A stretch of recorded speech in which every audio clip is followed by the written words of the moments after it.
എല്ലാ പ്രിയപ്പെട്ട കൂട്ടുകാർക്കും ഓൾ PSC എക്സാം ടിപ്സിലേക്ക് സ്വാഗതം ചെയ്യാണ്. കേരള PSC നടത്തിയിരിക്കുന്ന പ്രീവിയസ് ആയിട്ട് ചോദിച്ചിരിക്കുന്ന ചോദ്യ പേപ്പറിലെ GK ചോദ്യങ്ങളാണ് നമ്മളിവിടെ ഒന്ന് പരിചയപ്പെടാനായിട്ട് പോകുന്നത്. നമ്മൾ വരാൻ പോകുന്ന LDC, LGS പരീക്ഷയ്ക്കൊപ്പം കേരള PSCയുടെ മറ്റു പരീക്ഷകൾക്കും ഇത്തരത്തിലുള്ള പ്രീവിയസ് ക്വസ്റ്റ്യൻസ് കുറേ ചെയ്യുക വഴി കുറേ ചോദ്യങ്ങൾ നമുക്ക് പരീക്ഷയ്ക്ക് ചോദിക്കുന്ന കുറേ ചോദ്യങ്ങൾ ലഭിക്കും. പല ചോദ്യങ്ങളും ആവർത്തനമായിട്ട് ചോദിക്കാറുമുണ്ട്, അല്ലെങ്കിൽ ആ മേഖലയിൽ നിന്ന് തന്നെ ചോദ്യങ്ങൾ പലപ്പോഴും കൂടുതലായിട്ട് വരുന്നതായിട്ട് നമുക്ക് കാണാൻ പറ്റുന്നുണ്ട്. കഴിഞ്ഞ വീഡിയോ ക്ലാസ്സിൽ നമ്മൾ 50ഓളം പ്രധാനപ്പെട്ട ഒരു ചോദ്യ പേപ്പറിലെ GK ചോദ്യങ്ങൾ പരിചയപ്പെട്ടു. ഇന്ന് നമ്മളിവിടെ പരിചയപ്പെടുന്നത് മറ്റൊരു ചോദ്യ പേപ്പറിലെ പ്രധാനപ്പെട്ട GK ചോദ്യങ്ങളാണ്. താഴെ കൊടുത്തിരിക്കുന്നവയിൽ നിന്ന് A വിഭാഗത്തിന് യോജിച്ചവ B വിഭാഗത്തിൽ നിന്നും കണ്ടെത്തി ചുവടെ നൽകിയിരിക്കുന്ന കോഡുകളിൽ നിന്നും ഉത്തരം കണ്ടെത്തുക എന്നാണ് ഇവിടെ ചോദ്യമായിട്ട് തന്നിരിക്കുന്നത്. A എന്ന് പറയുന്ന കോളത്തിൽ കുറച്ച് നവോത്ഥാന നായകന്മാരുടെ പേര് കൊടുത്തിട്ടുണ്ട്. വൈകുണ്ഠസ്വാമികൾ, അയ്യങ്കാളി, വാഗ്ഭടാനന്ദൻ, VT ഭട്ടതിരിപ്പാട്. B എന്ന് പറയുന്ന കോളത്തിലേക്ക് വരുമ്പോൾ ആത്മവിദ്യാസംഘം, യോഗക്ഷേമ സഭ, സമത്വ സമാജം, സാധുജന പരിപാലന യോഗം എന്നാണ് കൊടുത്തിരിക്കുന്നത്. അതായത് ഈ പറഞ്ഞ നവോത്ഥാന നായകന്മാർ സ്ഥാപിച്ചിരിക്കുന്ന ചില സംഘടനകളാണ് B എന്ന് പറയുന്ന കോളത്തിൽ കൊടുത്തിരിക്കുന്നത്. അപ്പൊ നമുക്കത് മാച്ച് ചെയ്യാണ് വരേണ്ടത്. ഇവിടെ വൈകുണ്ഠസ്വാമികളുമായി ബന്ധപ്പെട്ട് A എന്ന് പറയുന്ന ഇതിലേക്ക് വരുമ്പോൾ നമ്മൾ എപ്പോഴും കേൾക്കാറുള്ളതാണ് സമത്വ സമാജം എന്ന് പറയുന്നത് വൈകുണ്ഠസ്വാമിയുമായി ബന്ധപ്പെട്ടതാണ്. അപ്പൊ ഇവിടെ നമുക്ക് മാച്ച് ചെയ്യാം. A എന്ന് പറയുന്നത് എന്തുമായിട്ട് മാച്ച് ചെയ്യാൻ പറ്റും? ഈ പറയുന്ന 3 എന്ന് പറയുന്നതുമായിട്ട് മാച്ച് ചെയ്യാൻ പറ്റും. ഇനി നമ്മൾ ഓപ്ഷനിലേക്ക് വരണം. ഓപ്ഷനിലേക്ക് വരുമ്പോൾ A എന്ന് പറയുന്നത് 3മായിട്ട് മാച്ച് ചെയ്തിരിക്കുന്നത് A എന്ന് പറയുന്ന ഈ ഒരു ഓപ്ഷനിലേക്ക് വരുമ്പോൾ 3മായിട്ട് മാച്ച് ചെയ്തിട്ടുണ്ട്. എന്നാൽ B എന്ന് പറയുന്ന ഓപ്ഷനിൽ 4മായിട്ടാണ് മാച്ച് ചെയ്തിരിക്കുന്നത്. അത് തെറ്റാണ്. അപ്പോൾ B എന്ന് പറയുന്ന ഈ ഒരു ഓപ്ഷൻ നമുക്ക് ഡിലീറ്റ് ആക്കാം. C എന്ന് പറയുന്ന ഓപ്ഷനിലേക്ക് വരുമ്പോൾ 3മായിട്ടാണ് മാച്ച് ചെയ്യുന്നത്. അതേപോലെ തന്നെ D എന്ന് പറയുന്ന ഓപ്ഷനിൽ 2മായിട്ടാണ് മാച്ച് ചെയ്തത്. അതും നമുക്ക് ഡിലീറ്റ് ചെയ്യാൻ പറ്റും. അപ്പൊ ഇനി നമുക്ക് അവശേഷിക്കുന്ന 2 ഓപ്ഷനേ ഉള്ളൂ. A എന്ന് പറയുന്ന ഓപ്ഷനും C എന്ന് പറയുന്ന ഓപ്ഷനുമാണ് നമുക്കിനി അവശേഷിക്കുന്നത്. ഇനി അടുത്തതിലേക്ക് വരിക. അയ്യങ്കാളിയുമായി ബന്ധപ്പെട്ട് നമ്മൾ എപ്പോഴും കേൾക്കാറുള്ളതാണ് സാധുജന പരിപാലന യോഗം. അപ്പൊ സാധുജന പരിപാലന യോഗം സ്ഥാപിച്ചത് ആരെന്ന് ചോദിച്ചാൽ അവിടെ ഉത്തരമായിട്ട് വരുന്നത് അയ്യങ്കാളിയാണ്. അപ്പൊ നമുക്ക് B എന്ന് പറയുന്നത് എന്തുമായിട്ട് മാച്ച് ചെയ്യാൻ പറ്റും? 4മായിട്ട് മാച്ച് ചെയ്യാൻ പറ്റും. അപ്പൊ അയ്യങ്കാളിയെ എന്തുമായിട്ട് നമുക്ക് മാച്ച് ചെയ്യാൻ പറ്റും? 4മായിട്ട് മാച്ച് ചെയ്യാൻ പറ്റും. അതായത് B എന്ന് പറയുന്ന 4ആയിട്ട് വരുന്നത് ഓപ്ഷൻ സിയിലാണ്. കാരണം ഓപ്ഷൻ എയിലേക്ക് പോകുമ്പോൾ B എന്ന് പറയുന്ന 1മായിട്ടാണ് മാച്ച് ചെയ്തത്. തെറ്റാണ്. അപ്പൊ നമുക്ക് A എന്ന് പറയുന്ന ഈ ഒരു ഓപ്ഷൻ നമുക്ക് ഡിലീറ്റ് ആക്കാം. നമ്മുടെ ഫൈനൽ ആയിട്ടുള്ള ഉത്തരം എന്ന് പറയുന്ന ഈ ഒരു 2ാമത്തെ സ്റ്റെപ്പിൽ നിന്ന് തന്നെ കിട്ടും. ഓപ്ഷൻ C ആണ് നമ്മുടെ ഉത്തരമായിട്ട് വരുന്നത്. അപ്പൊ ഇവിടെ എന്താണ് ഈ ഒരു മാച്ച് ദ ഫോളോയിങ് എന്ന് പറയുന്ന ഈ ഒരു ചോദ്യം നമ്മൾ ചെയ്യുമ്പോൾ നമ്മൾ മനസ്സിലാക്കിയെടുക്കേണ്ടത് ഇത്തരത്തിൽ, അതായത് ഈ പറയുന്ന ഇനി അവശേഷിക്കുന്ന 2 നമുക്ക് അറിയില്ലെങ്കിൽ പോലും തന്നിരിക്കുന്ന ഓപ്ഷൻ പ്രകാരം ഏതെങ്കിലും ഒക്കെ ഉപയോഗിച്ചുകൊണ്ട് ഉത്തരത്തിലേക്ക് എത്താൻ പറ്റും ഇത്തരത്തിലുള്ള പല ചോദ്യങ്ങളും എന്നാണ് ഇവിടെ നമ്മൾ മനസ്സിലാക്കി വെക്കേണ്ടത്. ഇനി നോക്കുക, വാഗ്ഭടാനന്ദനുമായി ബന്ധപ്പെട്ട് ഇവിടെ പറയുന്നത് C എന്ന് പറയുന്നതാണ്. അത് എന്തുമായിട്ടാണ് ബന്ധിപ്പിക്കുന്നത്? 1മായിട്ടാണ്. അതായത് വാഗ്ഭടാനന്ദൻ സ്ഥാപിച്ചതാണ് ആത്മവിദ്യാസംഘം. VT ഭട്ടതിരിപ്പാടുമായി ബന്ധപ്പെട്ടതാണ് യോഗക്ഷേമ സഭ എന്ന കാര്യം ഓർത്തിരിക്കുക. അപ്പൊ നമ്മളിവിടെ പരിചയപ്പെട്ടിരിക്കുന്നത് ചില നവോത്ഥാന നായകന്മാർ അവർ സ്ഥാപിച്ചിരിക്കുന്ന പ്രധാനപ്പെട്ട കുറച്ച് സംഘടനകളാണ് നമ്മളിവിടെ പരിചയപ്പെട്ടത്. അതിലൊന്നാണ് വൈകുണ്ഠസ്വാമികൾ. വൈകുണ്ഠസ്വാമികളുമായി ബന്ധപ്പെട്ട് സമത്വ സമാജം, അയ്യങ്കാളിയുമായി ബന്ധപ്പെട്ട് സാധുജന പരിപാലന യോഗം, വാഗ്ഭടാനന്ദനുമായി ബന്ധപ്പെട്ട് ആത്മവിദ്യാസംഘം, അതേപോലെ തന്നെ VT ഭട്ടതിരിപ്പാടുമായി ബന്ധപ്പെട്ട് നമ്മളിവിടെ പരിചയപ്പെട്ടത് യോഗക്ഷേമ സഭയാണ്. ഈ ഒരു ചോദ്യത്തിന്റെ ഉത്തരം എന്ന് പറയുന്നത് ഓപ്ഷൻ C ആണ് ഈ ഒരു ചോദ്യത്തിന്റെ ഉത്തരമായിട്ട് വരിക. താഴെ കൊടുത്തിരിക്കുന്നവയിൽ ബ്രിട്ടീഷുകാർക്കെതിരെ കേരളത്തിൽ നടന്ന കലാപങ്ങളിൽ ആദ്യത്തേതെന്നാണ് നമ്മുടെ 2ാമത്തെ ചോദ്യം. ഇവിടെ ഈ 2ാമത്തെ ചോദ്യത്തിന്റെ ഉത്തരം എന്ന് പറയുന്നത് ഓപ്ഷൻ B ആറ്റിങ്ങൽ കലാപമാണ്. നമുക്കറിയാം ആറ്റിങ്ങൽ കലാപം നടക്കുന്നത് 1721 കാലഘട്ടത്തിലാണ്. 1721 കാലഘട്ടമാണ് ഏതെന്ന് പറയുന്നത് ആറ്റിങ്ങൽ കലാപം എന്ന് പറയുന്നത്. ഇവിടെ ഓപ്ഷൻ എയിൽ കൊടുത്തിരിക്കുന്ന വേലുത്തമ്പിയുടെ കലാപം അത് എന്ന് പറയുന്നത് നമ്മുടെ ഈ കുണ്ടറ വിളംബരമൊക്കെ ആയിട്ട് ബന്ധപ്പെട്ട ആ ഒരു വർഷമാണ് 1809 ആണ്. അപ്പൊ 1809 ജനുവരി 11-ാം തീയതിയാണ് കുണ്ടറ വിളംബരം പുറപ്പെടുവിക്കുന്നതൊക്കെ നമ്മൾ പഠിക്കുന്നതാണ്, എപ്പോഴും PSC ചോദിക്കുന്നതാണ്. അപ്പോൾ വേലുത്തമ്പിയുടെ കലാപം എന്ന് പറയുന്നത് 1809 ആണ്. അത് ഈ പറയുന്ന ആറ്റിങ്ങൽ കലാപം കഴിഞ്ഞിട്ടാണ്. പരശി കലാപം എന്ന് പറയുമ്പോൾ 2 പരശി യുദ്ധങ്ങളാണ് നമ്മളവിടെ പഠിക്കുന്നത്. 1793 മുതൽ 1805 വരെയാണ് ഈ പറയുന്ന പരശി കലാപം എന്ന് പറയുന്നത്. അപ്പോൾ പരശി കലാപം എന്ന് പറയുമ്പോൾ 1805 1793 ഈ ഒരു കാലയളവിനിടയിലാണ് പരശി കലാപം നടക്കുന്നത്. 1-ാം പരശി യുദ്ധം 1793 മുതൽ 1797 വരെയെന്നും തുടർന്ന് 2-ാം പരശി യുദ്ധം 1800 മുതൽ 1805 വരെയെന്നും നമ്മൾ പഠിക്കാറുണ്ട്. അപ്പോൾ അതും എന്താണ് ഈ പറയുന്ന ആറ്റിങ്ങൽ കലാപം കഴിഞ്ഞിട്ടാണ്. പിന്നെ ഇവിടെ പറയുന്ന കുറിച്യ കലാപമാണ് 1812 ആണ്. അപ്പോൾ ഇവിടെ ചോദിച്ചിരിക്കുന്നത് തന്നിരിക്കുന്നതിൽ എന്താണ് കേരളത്തിൽ നടന്ന കലാപങ്ങളിൽ ആദ്യത്തേത് ഏതെന്നാണ്. അപ്പോൾ അവിടെ ഉത്തരമായിട്ട് വരേണ്ട ഏതാണ്? ആറ്റിങ്ങൽ കലാപമാണ് ഇവിടെ നമ്മുടെ ഉത്തരമായിട്ട് വരിക. 3ാമതായിട്ട് പരിചയപ്പെടുന്നു തേബാഗ സമരം ഏത് സംസ്ഥാനവുമായി ബന്ധപ്പെട്ട പ്രക്ഷോഭമാണെന്നാണ് ഇവിടെ ചോദിച്ചിരിക്കുന്നത്. നമ്മൾ തേഭാഗ എന്ന് പഠിക്കുമ്പോൾ തന്നെ ആ ബാ പിടിച്ച് ബംഗാൾ എന്ന് പഠിച്ചു വെക്കാറുണ്ട്. തേഭാഗ എന്ന് നമ്മൾ പഠിക്കുമ്പോൾ ബാ പിടിച്ച് ബംഗാൾ എന്ന് ഓർത്തിരിക്കാൻ വേണ്ടി നമ്മൾ പഠിക്കാറുണ്ട്. അപ്പോൾ അതിന്റെ ഉത്തരം എന്താണ് ഇവിടെ വരേണ്ടത്? ഓപ്ഷൻ എ ആണ് നമ്മുടെ ഉത്തരമായിട്ട് വരിക. ബംഗാൾ എന്നാണ് ഈ ഒരു ചോദ്യത്തിന്റെ ഉത്തരമായിട്ട് വരിക. അപ്പോൾ ഇവിടെ നമ്മൾ പരിചയപ്പെട്ടു തേഭാഗ സമരം ഏത് സംസ്ഥാനവുമായി ബന്ധപ്പെട്ട പ്രക്ഷോഭമാണെന്ന് ചോദിച്ചാൽ ഉത്തരമായിട്ട് വരേണ്ടത് ബംഗാളുമായി ബന്ധപ്പെട്ടതാണ്. 1946-47 കാലഘട്ടത്തിലാണ് ഈ ഒരു സമരം നടക്കുന്നത്. പരീക്ഷയ്ക്ക് SCRT ഫാക്ട് ആയിട്ട് ചോദിക്കുന്നതാണ്. 1946-47 കാലഘട്ടം, 1946-47 കാലഘട്ടത്തിലാണ് ഈ പറയുന്ന തേഭാഗ പ്രക്ഷോഭം നടക്കുന്നത് എന്ന കാര്യം ഓർത്തിരിക്കുക. ഇനി ഇവിടെ തന്നിരിക്കുന്ന മറ്റൊരു ചോദ്യമാണ് 1857 ഒന്നാം സ്വാതന്ത്ര്യ സമരവുമായി ബന്ധമില്ലാത്ത നേതാക്കൾ ആരെല്ലാം എന്നാണ് ഇവിടെ ചോദ്യമായിട്ട് തന്നിരിക്കുന്നു. 1857 ഒന്നാം സ്വാതന്ത്ര്യ സമരവുമായി ബന്ധമില്ലാത്ത നേതാക്കൾ ആരെന്നാണ് ഇവിടെ തന്നിരിക്കുന്നത്. ഇവിടെ തന്നിരിക്കുന്നത് നമ്മൾ ഉത്തരം എന്ന് പറയുന്നത് ഓപ്ഷൻ ഡി ആണ്. സിന്ധുവും അതുപോലെ തന്നെ കാനു എന്നതാണ് ഈ ഒരു ചോദ്യത്തിന്റെ ഉത്തരമായിട്ട് വരുന്നത്. ഓപ്ഷൻ ഡി ആണ് ഈ ഒരു ചോദ്യത്തിന്റെ ഉത്തരമായിട്ട് വരിക. അപ്പോൾ ഓപ്ഷൻ ഡി ആണ് 1857 ഒന്നാം സ്വാതന്ത്ര്യ സമരവുമായി ബന്ധമില്ലാത്ത നേതാക്കൾ. ഇവിടെ റാണി ലക്ഷ്മിബായും ബീഗം ഹസ്രത്ത് മഹലും താന്തിയ തോപ്പിയും നാനാ സാഹിബും കൻവർ സിംഗും ഷാമലും ഒക്കെ എന്താണ് 1857 ഒന്നാം സ്വാതന്ത്ര്യ സമരവുമായി ബന്ധമുള്ള നേതാക്കളാണ്. നമുക്കറിയാം ഇവിടെ തന്നിരിക്കുന്നു റാണി ലക്ഷ്മിബായി ഝാൻസി കേന്ദ്രീകരിച്ചുകൊണ്ട് ഒന്നാം സ്വാതന്ത്ര്യ സമരത്തിന് നേതൃത്വം നൽകിയ വ്യക്തിത്വമാണ്. അതുപോലെ തന്നെ ബീഗം ഹസ്രത്ത് മഹൽ നമ്മൾ പഠിക്കാറുണ്ട്. ലക്നൗ, ആഗ്ര, ഔദ്, അയോധ്യ തുടങ്ങിയ പ്രദേശങ്ങൾ കേന്ദ്രീകരിച്ചുകൊണ്ട് ഒന്നാം സ്വാതന്ത്ര്യ സമരത്തിന് നേതൃത്വം നൽകിയ വ്യക്തിയാണ്. താന്തിയ തോപ്പി ആണെങ്കിലും ഗോളിയാർ കേന്ദ്രീകരിച്ചുകൊണ്ടും, നാനാ സാഹിബ് ആണെങ്കിൽ കാൺപൂർ കേന്ദ്രീകരിച്ചുകൊണ്ടും, കൻവർ സിംഗ് ബീഹാർ, ആര, ജഗദീഷ്പൂർ കേന്ദ്രീകരിച്ചുകൊണ്ടും, ഷാമൽ ബറൌട്ട് പർഹാന കേന്ദ്രീകരിച്ചുകൊണ്ടും 1857 വിപ്ലവത്തിന് നേതൃത്വം നൽകിയ വ്യക്തിയാണെന്ന കാര്യം ഓർത്തിരിക്കുക. 1857 വിപ്ലവത്തിന് നേതൃത്വം നൽകിയ വ്യക്തികളാണ് സിന്ധുവും കാനുവും ഒഴികെയുള്ള ബാക്കി പേരുകൾ. അങ്ങനെയാണെങ്കിൽ ഈ സിന്ധുവും കാനുവും വളരെ പ്രസിദ്ധമായിട്ടുള്ള ഒരു പ്രക്ഷോഭവുമായി ബന്ധപ്പെട്ട വ്യക്തിയാണ്. അത് നമ്മുടെ സന്താൽ കലാപം. ഈ സന്താൽ കലാപത്തിന് നേതൃത്വം നൽകിയ വ്യക്തിത്വമാണ് ഇവിടെ തന്നിരിക്കുന്ന സിന്ധുവും കാനുവും എന്ന കാര്യം ഓർത്തിരിക്കുക. അപ്പൊ എന്താണ് ഇവിടെ നമ്മൾ പരിചയപ്പെട്ടത്? സന്താൽ കലാപം. സന്താൽ കലാപത്തിന് നേതൃത്വം നൽകിയ വ്യക്തിത്വമാണ് ആരെന്ന് പറയുന്നത് സിന്ധുവും കാനുവും എന്ന കാര്യം ഓർത്തിരിക്കുക. ഈ ഒരു സന്താൽ കലാപം ആരംഭിച്ച വർഷം PSC ചോദിക്കും 1855 ആണ്. അപ്പോൾ സന്താൽ കലാപം ആരംഭിച്ച വർഷം 1855 ആണെന്ന കാര്യം ഓർത്തിരിക്കുക. സന്താൽ കലാപം ആരംഭിച്ച വർഷം ഏതാണ്? 1855. ബംഗാളുമായി ബന്ധപ്പെട്ട് കിടക്കുന്നു. അപ്പോൾ ഇവിടെ നമ്മൾ പരിചയപ്പെട്ടിരിക്കുന്നത് ഈ ഒരു ചോദ്യവുമായി ബന്ധപ്പെട്ട് നമ്മുടെ 1857 ഒന്നാം സ്വാതന്ത്ര്യ സമരവുമായി ബന്ധപ്പെട്ട് കുറച്ച് നേതാക്കന്മാർ, ഒപ്പം നമ്മൾ പരിചയപ്പെട്ടത് നമ്മുടെ സന്താൽ കലാപവുമായി ബന്ധപ്പെട്ട് നേതൃത്വം നൽകിയ വ്യക്തിത്വമാണ് സിന്ധുവും കാനുവും എന്നീ രണ്ടു പേരുകളും കൂടി ഓർത്തിരിക്കുക. ഇനി അടുത്തായിട്ട് നമ്മൾ പരിചയപ്പെടുന്നത് ദ ലാസ്റ്റ് ജഡ്ജ്മെന്റ്, അന്ത്യവിധി എന്ന കലാസൃഷ്ടി ആരുടേതാണ് എന്നാണ് ഇവിടെ ചോദിച്ചിരിക്കുന്നത്. ഇവിടെ തന്നിരിക്കുന്ന ചോദ്യം ദ ലാസ്റ്റ് ജഡ്ജ്മെന്റ് അല്ലെങ്കിൽ അന്ത്യവിധി എന്ന് പറയുന്ന കലാസൃഷ്ടി എന്ന് പറയുന്നത് മൈക്കൽ ഏഞ്ചലോയുടേതാണെന്ന കാര്യം ഓർത്തിരിക്കുക. അതായത് ഇവിടെ നമ്മൾ ഉത്തരം എന്ന് പറയുന്നത് ഓപ്ഷൻ എ ആണ് ഈ ഒരു ചോദ്യത്തിന്റെ ഉത്തരമായിട്ട് വരിക. ഓപ്ഷൻ എ ആണ് ഈ ഒരു ചോദ്യത്തിന്റെ ഉത്തരമായിട്ട് വരുന്നത്, ഓപ്ഷൻ എ. അപ്പോൾ ഇത് ലാസ്റ്റ് ജഡ്ജ്മെന്റ് അല്ലെങ്കിൽ അന്ത്യവിധി, ദ ലാസ്റ്റ് ജഡ്ജ്മെന്റ് അല്ലെങ്കിൽ അന്ത്യവിധി എന്ന് പറയുന്ന ആ ഒരു കലാസൃഷ്ടി അത് ആരുടെയാണ് എന്ന് ചോദിച്ചാൽ ഉത്തരമായിട്ട് വരേണ്ടത് ഇറ്റലിക്കാരനായ മൈക്കൽ ഏഞ്ചലോയുടേതാണെന്ന കാര്യം ഓർത്തിരിക്കുക. ഇതൊരു ചിത്രകലയാണ്. അപ്പൊ ഈ ഒരു ചിത്രകല ആരുടെയാണെന്ന് വെച്ചിട്ടുണ്ടെങ്കിൽ ഉത്തരമായിട്ട് വരേണ്ടത് മൈക്കൽ ഏഞ്ചലോയുടേതാണ്, ഇറ്റലിക്കാരനാണ് അദ്ദേഹം എന്ന കാര്യം ഓർത്തിരിക്കുക. അപ്പൊ ലാസ്റ്റ് ജഡ്ജ്മെന്റ് അല്ലെങ്കിൽ അന്ത്യവിധി എന്ന് പറയുന്നത് മൈക്കൽ ഏഞ്ചലോയുടേതാണെന്ന കാര്യം ഓർക്കണം.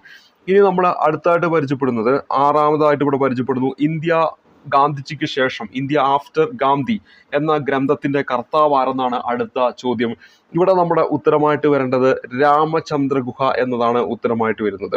അപ്പൊ ഇന്ത്യ ഗാന്ധിജിക്ക് ശേഷം, ഇന്ത്യ ആഫ്റ്റർ ഗാന്ധി എന്ന ഗ്രന്ഥത്തിന്റെ കർത്താവ് ആരെന്ന് ചോദിച്ചാൽ ഉത്തരമായിട്ട് വരേണ്ടത് രാമചന്ദ്ര ഗുഹ ആണെന്ന കാര്യം ഓർക്കുക. ഇന്ത്യൻ ചരിത്രകാരനും പരിസ്ഥിതി പ്രവർത്തകനും എഴുത്തുകാരനുമാണ് ഈ പറയുന്ന രാമചന്ദ്ര ഗുഹ എന്ന കാര്യം ഓർത്തിരിക്കുക. അപ്പൊ ഇദ്ദേഹത്തിന്റെ പ്രസിദ്ധമായിട്ടുള്ള ഒരു കൃതിയാണ് ഇന്ത്യ ആഫ്റ്റർ ഗാന്ധി. അതുപോലെ തന്നെ ഗാന്ധി ബിഫോർ ഇന്ത്യ എന്ന് പറയുന്നതും ഇദ്ദേഹത്തിന്റെ കൃതിയാണ്. ഇന്ത്യ ആഫ്റ്റർ ഗാന്ധിയും ഇയാളുടെ കൃതിയാണ്. ഇന്ത്യ ആഫ്റ്റർ ഗാന്ധിക്കൊപ്പം തന്നെ ഗാന്ധി ബിഫോർ ഇന്ത്യ എന്നതും ആരുടെ കൃതി തന്നെയാണ്? ഈ പറയുന്ന രാമചന്ദ്ര ഗുഹയുടെ കൃതിയാണെന്ന കാര്യം ഓർക്കുക. അതുപോലെ തന്നെ മേക്കേഴ്സ് ഓഫ് മോഡേൺ ഇന്ത്യ എന്ന് പറയുന്നതും ഇദ്ദേഹത്തിന്റെ കൃതി തന്നെയാണ്. അപ്പോൾ രാമചന്ദ്ര ഗുഹയുടെ മറ്റൊരു കൃതിയാണ് നമ്മളിവിടെ പരിചയപ്പെടുന്നത്, makers of modern India. Makers of modern India എന്ന് പറയുന്ന ആരുടെ കൃതിയാണ്? രാമചന്ദ്ര ഗുഹയുടെ കൃതിയാണെന്ന കാര്യം ഓർത്തിരിക്കുക. ഇനി നമ്മൾ അടുത്ത പരിചയപ്പെടുന്നത് ഉപദ്വീപീയ ഇന്ത്യയിലെ പടിഞ്ഞാറോട്ട് ഒഴുകുന്ന ഏറ്റവും വലിയ നദിയെക്കുറിച്ചുള്ള പ്രസ്താവനകളാണ് താഴെ തന്നിരിക്കുന്നത്. ഇതിൽ ശരിയായത് തിരിച്ചറിയുക എന്നതാണ് ഇവിടെ നമ്മുടെ അടുത്ത ചോദ്യമായിട്ട് തന്നിരിക്കുന്നത്. അപ്പൊ ഇവിടെ നോക്കുക, ഛത്തീസ്ഗഡിലെ മൈക്കല മലനിരയിൽ നിന്നും ഉത്ഭവിക്കുന്നു. ഇന്ദ്രാവതി, ശബരി എന്നിവ പോഷക നദികളാണ്. ഗാന്ധി സാഗർ ഡാം സ്ഥിതി ചെയ്യുന്നു. രാജസ്ഥാനിലൂടെ ഒഴുകുന്നു. ഇവിടെ തന്നിരിക്കുന്നത് ശരിയായതാണ് നമുക്ക് തിരഞ്ഞെടുക്കേണ്ടത്. ഓപ്ഷൻ എ ആണ് ഈ ഒരു ചോദ്യത്തിന്റെ ഉത്തരമായിട്ട് വരേണ്ടത്. അപ്പൊ ഇവിടെ നോക്കുക, ഉപദ്വീപ് ഇന്ത്യയിലെ പടിഞ്ഞാറോട്ട് ഒഴുകുന്ന ഏറ്റവും വലിയ നദി എന്ന് പറഞ്ഞാൽ ഏത് നദിയാണ്? ആ നദിയുടെ പേരാണ് നമ്മുടെ മനസ്സിലേക്ക് ആദ്യം കടന്നു വരേണ്ടത്. എങ്കിൽ മാത്രമേ തന്നിരിക്കുന്ന 4 ഓപ്ഷൻ പ്രകാരം ഉത്തരത്തിലേക്ക് എത്താൻ പറ്റൂ. അപ്പൊ ആ നദി ഏതാന്ന് ചോദിച്ചാൽ നമുക്ക് എല്ലാവർക്കും അറിയാം, ഉപദ്വീപീയ ഇന്ത്യയിലെ പടിഞ്ഞാറോട്ട് ഒഴുകുന്ന ഏറ്റവും വലിയ നദി എന്ന് പറയുന്നത് നമ്മുടെ നർമ്മദ നദിയാണ്. അപ്പൊ ഈ നർമ്മദ നദി എവിടെ നിന്നാണ് ഉത്ഭവിക്കുന്നത്? ഛത്തീസ്ഗഡിലെ മൈക്കല പർവ്വത നിരകളിൽ നിന്നാണ് ഈ നർമ്മദ നദി ഉത്ഭവിക്കുന്നത് എന്ന കാര്യം ഓർക്കുക. ഛത്തീസ്ഗഡിലെ മൈക്കല പർവ്വതനിരയിൽ നിന്നാണ് ഏത് നദി ഉത്ഭവിക്കുന്നത്? നമ്മളിവിടെ പരിചയപ്പെട്ട ഈ ഒരു നർമ്മദ നദി ഉത്ഭവിക്കുന്നത് എന്ന കാര്യം ഓർത്തിരിക്കുക. അപ്പൊ നർമ്മദ നദി ഉത്ഭവിക്കുന്നത് നമ്മുടെ എവിടെ നിന്നാണ്? ഛത്തീസ്ഗഡിലെ മൈക്കല പർവ്വത നിരകളിൽ നിന്നാണ് ഈ ഒരു നർമ്മദ നദി ഉത്ഭവിക്കുന്നത്. ഇവിടെ നമ്മുടെ ഉത്തരം എന്താണ്? ഓപ്ഷൻ എ ആണ് ഈ ഒരു ചോദ്യത്തിന്റെ ഉത്തരമായിട്ട് വരേണ്ടത്. ഇനി നമ്മൾ അടുത്ത് പരിചയപ്പെടുന്ന സൈലന്റ് വാലി, ബന്ദിപ്പൂർ, മുത്തുമല എന്നീ ദേശീയോദ്യാനങ്ങൾ ഉൾപ്പെടുന്ന ജൈവ മണ്ഡലം ഏത് എന്നാണ് നമ്മുടെ ചോദ്യം. ഇവിടെ നമ്മുടെ ഉത്തരമായിട്ട് വരേണ്ടത് ഓപ്ഷൻ ബി ആണ്, നീലഗിരിയാണ്. നീലഗിരിയാണ് ഉത്തരമായിട്ട് വരേണ്ടത്. സൈലന്റ് വാലി, അതുപോലെ തന്നെ ബന്ദിപ്പൂർ, അതേപോലെ തന്നെ മുതുമല. സൈലന്റ് വാലി, ബന്ദിപ്പൂർ, മുതുമല എന്നീ ദേശീയോദ്യാനങ്ങൾ ഉൾപ്പെടുന്ന ജൈവമണ്ഡലം ഏതാണ്? നീലഗിരി ആണെന്ന കാര്യം ഓർക്കുക. ഇന്ത്യയിലെ തന്നെ ആദ്യത്തെ ബയോസ്ഫിയർ റിസർവ് ആയിട്ടുള്ള നീലഗിരി ബയോസ്ഫിയർ റിസർവ്. അപ്പോൾ ഈ നീലഗിരി എന്ന് പറയുന്ന ജൈവ മണ്ഡലത്തിനുള്ളിലാണ് നമ്മൾ ഇവിടെ പരിചയപ്പെടുന്ന സൈലന്റ് വാലി, അതേപോലെ തന്നെ ബന്ദിപ്പൂർ, അതേപോലെ തന്നെ മുതുമല എന്നിവയെല്ലാം ഉൾപ്പെടുന്നതെന്ന കാര്യം ഓർത്തിരിക്കുക. ഇനി നമ്മൾ അടുത്തതായിട്ട് പരിചയപ്പെടുന്നു മഞ്ഞു തിന്നുന്നവൻ എന്ന അപരനാമത്തിൽ അറിയപ്പെടുന്ന പ്രാദേശിക വാദം ഏത് എന്നതാണ് അടുത്ത ചോദ്യം. അപ്പൊ ഇവിടെ ഈ ഒരു ചോദ്യം നമ്മൾ പരിചയപ്പെടുന്നത് 9ാമത്തെ ചോദ്യമാണ്. 9ാമത്തെ ചോദ്യം ഫൈനൽ ആൻസർ കീയിൽ എന്താണ്? ഡിലീറ്റ് ആക്കിയിട്ടുണ്ട്. അപ്പൊ ഇവിടെ 9ാമത്തെ ചോദ്യം എന്താണ്? ഫൈനൽ ആൻസർ കീയിൽ എന്താണ്? ഡിലീറ്റ് ആക്കിയ ചോദ്യമാണ്. പക്ഷെ ഇതിന്റെ ശരിക്കുള്ള ഉത്തരം എന്താണ് വരേണ്ടത്? ചിനൂക്ക് എന്നാണ് വരേണ്ടത്. അപ്പൊ ഇവിടെ അത് ഓപ്ഷനിൽ അത് കണ്ടില്ല. അപ്പൊ ഇവിടെ എന്താണ്? ഈ ഒരു ചോദ്യം ഫൈനൽ ആൻസർ കീയിൽ ഡിലീറ്റ് ആക്കിയിട്ടുണ്ട്. അപ്പൊ ചിനൂക്കാണ് എന്ത്? മഞ്ഞ് തിന്നുന്നവൻ എന്നൊരു അർത്ഥം വരുന്ന പ്രാദേശികവാദം. അപ്പോൾ അത് ഓപ്ഷനിലില്ല. അതുകൊണ്ട് എന്താണ് ഈ ഒരു ചോദ്യം ഡിലീറ്റ് ആക്കി. നമുക്കറിയാം ചിനൂക്ക് എന്ന് പറയുമ്പോൾ വടക്കേ അമേരിക്കയിലെ റോക്കി പർവ്വതനിരയുടെ കിഴക്കൻ ചെരുവിലൂടെ വീശുന്ന ഉഷ്ണക്കാറ്റ് എന്നൊക്കെ നമ്മൾ പഠിച്ചിട്ടുണ്ട്. വടക്കേ അമേരിക്കയിലെ റോക്കി പർവ്വതനിരയുടെ കിഴക്കൻ ചെരുവിലൂടെ വീശുന്ന ഉഷ്ണക്കാറ്റ് എന്ന് നമ്മൾ പഠിച്ചിട്ടുണ്ട്. അതേപോലെ തന്നെ മഞ്ഞുതീനി എന്നർത്ഥം വരുന്നു ഈ പറയുന്ന ചിനൂക്ക് എന്ന് പറയുന്നു. അതാണ് ഇവിടെ ചോദ്യമായി ചോദിച്ചത്. അതേപോലെ തന്നെ പഠിക്കാറുണ്ട് ശൈത്യത്തിന്റെ കാഠിന്യം കുറയ്ക്കുന്നതിനാൽ ഈ കനേഡിയൻ സമതലങ്ങളിലൊക്കെ ഗോതമ്പ് കൃഷിക്ക് ഈ കാറ്റ്, അതായത് ചിനൂക്ക് എന്ന് പറയുന്ന കാറ്റ് എന്താണ്? ഉപയോഗപ്രദമാണ് എന്നൊരു പോയിന്റും കൂടെ നമ്മൾ പഠിക്കുന്നതാണ്. അപ്പൊ നിലവിൽ ആ ഓപ്ഷൻ ഇല്ല. അതുകൊണ്ട് ഈ ഒരു ചോദ്യം എന്താണ്? ഡിലീറ്റ് ആക്കിയിട്ടുണ്ടെന്ന കാര്യം ഓർത്തിരിക്കുക. അപ്പൊ ഇവിടെ നമ്മൾ ഉത്തരം വരേണ്ടിയിരുന്നത് എന്തായിരുന്നു? ചിനൂക്ക് എന്നാണ് ഉത്തരമായിട്ട് വരേണ്ടത്. അപ്പൊ നമ്മൾ ഉത്തരം വരേണ്ടിയിരുന്നത് എന്താണ്? ചിനൂക്കാണ് എന്ന കാര്യം ഓർത്തിരിക്കുക. ചിനൂക്ക് എന്നാണ് ഉത്തരമായിട്ട് വരേണ്ടിയിരുന്നത്. ഭൗമോപരിതലത്തിൽ ഏറ്റവും കൂടുതൽ കാണപ്പെടുന്ന ശിലകൾ ഏതെല്ലാമെന്നാണ് ഇവിടെ 10ാമത്തെ ചോദ്യമായിട്ട് ചോദിച്ചിരിക്കുന്നത്. അപ്പൊ ഈ 10ാമത്തെ ചോദ്യത്തിന്റെ ഉത്തരം എന്താണ്? അവസാദ ശിലയാണ് ഇവിടെ നമ്മുടെ ഉത്തരമായിട്ട് വരേണ്ടത്. അപ്പോൾ ഭൗമോപരിതലത്തിൽ എന്നാണ് ഇവിടെ ഉദ്ദേശിക്കുന്നത്. എന്താണ്? ഭൗമോപരിതലത്തിൽ ഏറ്റവും കൂടുതൽ കാണപ്പെടുന്ന ശിലകൾ ഏതെന്ന് ചോദിച്ചാൽ ഉത്തരമായിട്ട് വരേണ്ടത് ഓപ്ഷൻ ബി ആണ്. അവസാദ ശിലയാണ് ഉത്തരമായിട്ട് വരേണ്ടത്. അവസാദ ശിലയാണ് ഈ ഒരു ചോദ്യത്തിന്റെ ഉത്തരമായിട്ട് വരേണ്ടെന്ന കാര്യം ഓർക്കുക. അപ്പോൾ ഭൗമോപരിതലത്തിൽ ഏറ്റവും കൂടുതൽ കാണപ്പെടുന്ന ശില ചോദിക്കുകയാണെങ്കിൽ ഉത്തരമായിട്ട് വരേണ്ട ഏതാണ്? അവസാദ ശിലയാണ് ഉത്തരമായിട്ട് വരേണ്ടത്. ഏതാണ്? അവസാദ ശിലയാണ് ഈ ഒരു ചോദ്യത്തിന്റെ ഉത്തരമായിട്ട് വരേണ്ടത്. ഇനി 11ാമത്തെ ചോദ്യം എന്ന് പറയുന്നത് ജുമിങ് കൃഷി രീതി ചെയ്തു വരുന്ന മോൻപ, മിഷ്മി, നാഗ ഗിരിവർഗ വിഭാഗം കണ്ടുവരുന്ന ഹിമാലയൻ ഭാഗം ഏതെന്നാണ്. ഇവിടെ നമ്മൾ ഉത്തരം എന്ന് പറയുന്ന ഓപ്ഷൻ എ ആണ്, അരുണാചൽ ഹിമാലയമാണ്. ജുമിങ് കൃഷി രീതി കണ്ടുവരുന്ന അല്ലെങ്കിൽ ചെയ്തു വരുന്ന നമ്മുടെ മോൻപ, മിഷ്മി, നാഗ ഗിരിവർഗ വിഭാഗം കാണപ്പെടുന്ന ഹിമാലയ ഭാഗം ചോദിച്ചാൽ ഉത്തരമായിട്ട് വരേണ്ടത് അരുണാചൽ ഹിമാലയം എന്നാണ് ഉത്തരമായിട്ട് വരേണ്ടത്. ഭൂട്ടാൻ ഹിമാലയത്തിന് കിഴക്കു മുതൽ അങ്ങ് ദിഫു ചുരം വരെ വ്യാപിച്ചു കിടക്കുന്നതാണ് ഈ പറയുന്ന അരുണാചൽ ഹിമാലയം എന്ന് പറയുന്നത്. അതായത് നമ്മുടെ ഭൂട്ടാൻ ഹിമാലയത്തിന്റെ കിഴക്ക് മുതൽ ദിഫു ചുരം വരെ എന്താണ് വ്യാപിച്ചു കിടക്കുന്ന ആ ഒരു പ്രദേശമാണ് എന്തെന്ന് പറയുന്നത് അരുണാചൽ ഹിമാലയം എന്ന് പറയുന്നത്. അപ്പൊ ഈ പ്രദേശങ്ങളിലെ ഗോത്രവർഗ്ഗങ്ങൾ പിന്തുടരുന്ന ഒരു കൃഷിരീതിയാണ് എന്തെന്ന് പറയുന്നത് ജുമിങ് കൃഷിരീതി എന്ന കാര്യം ഓർത്തിരിക്കുക. ജുമിങ് കൃഷിരീതി എന്ന കാര്യം ഓർത്തിരിക്കുക. ഈ കൃഷിരീതി ഫോളോ ചെയ്യുന്ന ആ ഗോത്ര വിഭാഗമാണ് ഏത് മോൻപ, മിഷ്മി, നാഗ എന്നിവ. അപ്പൊ ഇവിടെ എന്താണ് മോൻപ, മിഷ്മി, നാഗ ഗിരിവർഗ വിഭാഗം ഫോളോ ചെയ്യുന്ന ജുമിങ് കൃഷിരീതി എവിടെയാണ് അരുണാചൽ ഹിമാലയം എന്ന് പറയുന്ന ആ ഒരു പ്രദേശത്താണ് നമുക്ക് കാണാൻ പറ്റുക. അതായത് നമ്മുടെ ഭൂട്ടാൻ ഹിമാലയത്തിന്റെ കിഴക്ക് മുതൽ ദിഫു ചുരം വരെ വ്യാപിച്ചു കിടക്കുന്നതാണ് ഈ പറയുന്ന അരുണാചൽ ഹിമാലയം എന്ന് പറയുന്നത്. ഇനി നമ്മൾ അടുത്തായിട്ട് പരിചയപ്പെടുന്നത് 12ാമത്തെ ചോദ്യമാണ്. ഇന്ത്യയിലെ ജോഷിമഠ് അടുത്ത കാലത്ത് വളരെ വാർത്താ പ്രാധാന്യം നേടിയ സ്ഥലമാണ്. ഏത് സംസ്ഥാനത്തിലാണ് സ്ഥിതി ചെയ്യുന്നത് എന്നാണ് നമ്മുടെ ചോദ്യം. ഇവിടെ ഉത്തരമായിട്ട് വരേണ്ടത് ഓപ്ഷൻ എ ആണ്, ഓപ്ഷൻ സി ആണ്, ഉത്തരാഖണ്ഡ് എന്നാണ് ഉത്തരമായിട്ട് വരേണ്ടത്. അതായത് ഇന്ത്യയിലെ ജോഷിമഠ് എവിടെയാണ് സ്ഥിതി ചെയ്യുന്നത് ഉത്തരാഖണ്ഡ് ആണെന്ന കാര്യം ഓർക്കുക. 2023 ജനുവരിയിൽ വിചിത്രമായ പ്രതിഭാസം മൂലം ഭൂമി ഇടിഞ്ഞ് താഴ്ന്ന് വിള്ളൽ വീണും അപകടാവസ്ഥയിലായ ജോഷിമഠ് നഗരം സ്ഥിതി ചെയ്യുന്ന ഇന്ത്യൻ സംസ്ഥാനം ഏതാണ് ഉത്തരാഖണ്ഡ് ആണ്. ഉത്തരാഖണ്ഡിലെ ചമോലി എന്ന് പറയുന്ന ജില്ലയിലാണ് ഈ ജോഷിമഠ് ഉൾപ്പെടുന്നത്. അപ്പൊ ഉത്തരാഖണ്ഡിലെ എവിടെയാണ് ചമോലി. അപ്പൊ ചമോലി എന്ന് പറയുന്ന ആ ഒരു ജില്ലയിലാണ് ഇത് ഉൾപ്പെടുന്നത്. അപ്പൊ എന്ത് രീതിയിലാണ് ഇത് വാർത്തയിൽ ഇടം പിടിച്ചതെന്നാണ് തൊട്ടു മുമ്പ് പരിചയപ്പെട്ടത്. എന്താണ് 2023 ജനുവരി മാസത്തിലെ വിചിത്രമായ പ്രതിഭാസം മൂലം ഭൂമി ഇടിഞ്ഞ് താഴ്ന്നും വിള്ളൽ വീണും അപകടാവസ്ഥയിലായ ഒരു പ്രദേശമായിരുന്നു ഉത്തരാഖണ്ഡിലെ ജോഷിമഠ് നഗരം. അപ്പൊ ആ ഒരു രീതിയിൽ എന്താണ് ഇത് വാർത്തയിൽ ഇടം പിടിച്ചിട്ടുണ്ടായിരുന്നു എന്ന കാര്യം ഓർത്തിരിക്കുക. താഴെ തന്നിരിക്കുന്നവ ചേരുംപടി ചേർക്കുക. യൂണിവേഴ്സൽ ഫൈബർ എന്ന് വിളിക്കുന്നത് എന്തിനെയാണ്? അതുപോലെ തന്നെ സെയ്ദ്, റാബി, ഒറൈസ സറ്റൈവ ഇങ്ങനെയാണ് ഇവിടെ കോളം എയിൽ തന്നിരിക്കുന്നത്. ഇനി അടുത്ത നെല്ല്, പരുത്തി, പഴം, ഗോതമ്പ് എന്നിവയാണ് കോളം ബിയിൽ തന്നിരിക്കുന്നത്. ഇവിടെ നോക്കുക, യൂണിവേഴ്സൽ ഫൈബർ എന്ന് പറയുമ്പോൾ അത് ഏതാണ്? യൂണിവേഴ്സൽ ഫൈബർ എന്ന് പറയുമ്പോൾ അത് നമ്മുടെ പരുത്തിയാണ് എന്ന് നമ്മൾ പണ്ട് മുതലേ കേൾക്കാറുള്ളതാണ്. അപ്പൊ യൂണിവേഴ്സൽ ഫൈബർ 1 എന്ന് പറയുന്ന ബിയുമായിട്ടാണ് ബന്ധിപ്പിക്കേണ്ടത്. അപ്പൊ ഇവിടെ ബി എന്ന് പറയുന്ന ഓപ്ഷനും നമ്മുടെ ഡി എന്ന് പറയുന്ന ഓപ്ഷനും നമുക്ക് ഡിലീറ്റ് ആക്കാം. ഇനി അടുത്തതെന്ന് പറയുന്നത് 2C ആണ്. അത് ഈ പറയുന്ന എയിലും സിയിലും എന്താണ് സെയിം ഓപ്ഷൻ ആണ്. അപ്പൊ 3ലേക്കാണ് ഇനി നമ്മൾ പോകേണ്ടത്. റാബിയിലേക്ക് വരാം. റാബി എന്ന് പറഞ്ഞ് ഇവിടെ നൽകിയിരിക്കുന്ന നെല്ല്, പരുത്തി, പഴം, ഗോതമ്പ് എന്നാണ്.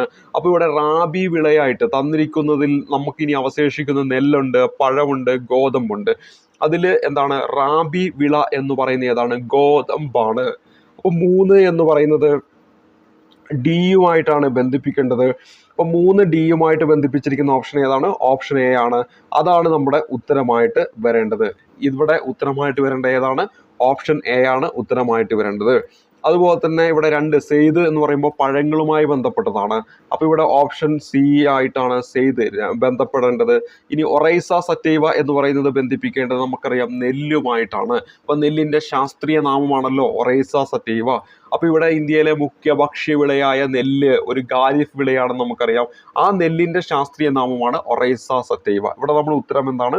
ഓപ്ഷൻ എ ആണ് ഈ ഒരു ചോദ്യത്തിന്റെ ഉത്തരമായിട്ട് വരേണ്ടത്. അപ്പോൾ 1 എന്ന് പറയുന്നത് യൂണിവേഴ്സൽ ഫൈബർ. യൂണിവേഴ്സൽ ഫൈബർ എന്നറിയപ്പെടുന്നത് എന്താണെന്ന് വെച്ചാൽ അവിടെ ഉത്തരമായിട്ട് വരേണ്ടത് പരുത്തിയാണെന്ന കാര്യം ഓർക്കുക. അപ്പോൾ പരുത്തിയാണ് എന്ത് യൂണിവേഴ്സൽ ഫൈബർ എന്നറിയപ്പെടുന്നത്.